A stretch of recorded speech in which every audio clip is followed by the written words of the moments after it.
Shalom saudara yang terkasih dalam nama Tuhan kita Yesus Kristus. Kutuk dan berkat adalah dua kata yang saling berlawanan. Kutuk menggambarkan penghukuman yang mengakibatkan penderitaan, kesengsaraan, kemelaratan, sakit penyakit yang mengerikan, bahkan kematian dengan cara-cara yang mengerikan juga. Sementara berkat menggambarkan orang yang hidup dalam kebebasan, menikmati sukacita, damai sejahtera, dan berkelimpahan yang berasal dari Tuhan sendiri. Dalam Alkitab Perjanjian Lama dan Perjanjian Baru, kata kutuk muncul sebanyak 140 kali dan tercatat dalam 123 ayat. Kutuk diakibatkan oleh dosa atau pelanggaran manusia atau makhluk ciptaan lainnya terhadap perintah Tuhan. Pernah ada pelajaran, waktu itu saya dilatih sama kakek saya, dia ngomong sama saya, kamu tidak boleh keluar rumah, tempat pertapaan ini untuk menikmati dunia sebelum kamu mengalahkan kami berdua. Waduh. Itu waktu saya umur 9 tahun. Neneknya Pak Daud penguasa ilmu hitam atau menguasai ilmu hitam. Kakeknya Pak Daud menguasai ilmu putih. Waduh, harus dikalahkan dua-duanya nih. Dan harus mengalahkan dua sekaligus. Wow. Syarat untuk supaya saya keluar dari tempat itu. Dan boleh turun, ibaratnya turun gunung. Ya. Apa yang terjadi? Kakek saya ngomong, kamu boleh berkata aku manusia jahat di dunia, tapi setelah aku mati, kamu akan berterima kasih kepadaku karena aku sudah menciptakan manusia terkuat, gitu. Oh, ya. Karena untuk memunculkan yang terkuat harus mengalami penderitaan yang terhebat. Nah, umur 9 tahun saya berlatih bela diri, latihan gaib, mantra, semua saya pelajari kekuatan untuk menemukan cara untuk mengalahkan mereka. Karena kalau saya tidak mengalahkan mereka berdua, saya tidak bisa keluar dari tempat itu. Dan itu perlu waktu bertahun-tahun. Yang terbaik. Luar biasa. Kayak ceritanya Daud, bukan Daud Tony tapi Raja Daud ya.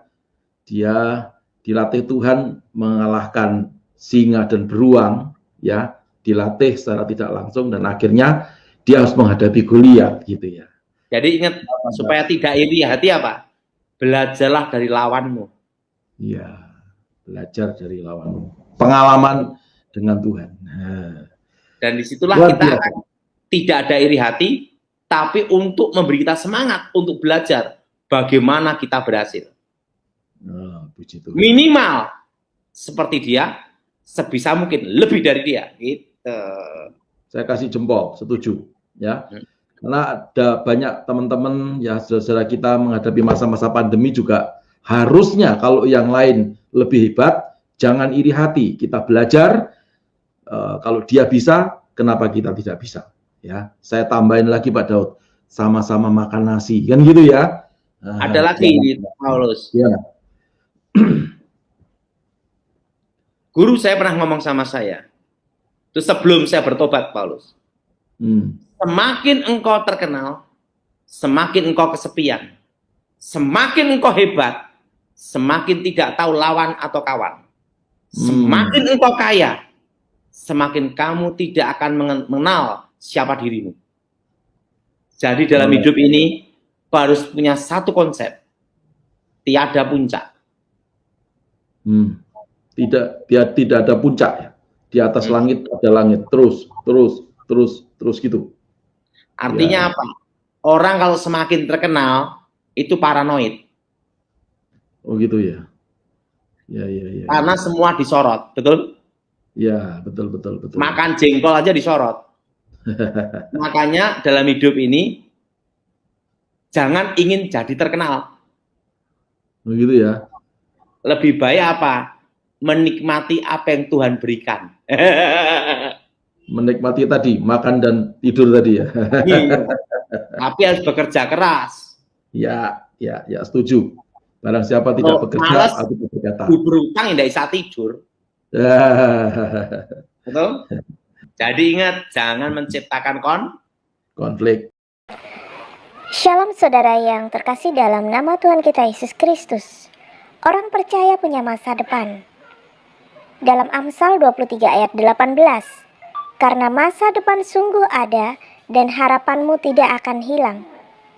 Setiap orang tanpa terkecuali punya kesempatan yang sama untuk memiliki masa depan yang cerah. Demi masa depan yang cerah, semua orang berusaha dan bekerja keras. Bagi orang percaya, masa depan yang cerah itu bukan sekedar hayalan atau impian semata, tetapi memang sungguh ada karena Tuhan sendiri yang merancangkannya. Sebab aku ini mengetahui rancangan-rancangan apa yang ada padaku mengenai kamu, demikianlah firman Tuhan, yaitu rancangan damai sejahtera dan bukan rancangan kecelakaan, untuk memberikan kepadamu hari depan yang penuh harapan.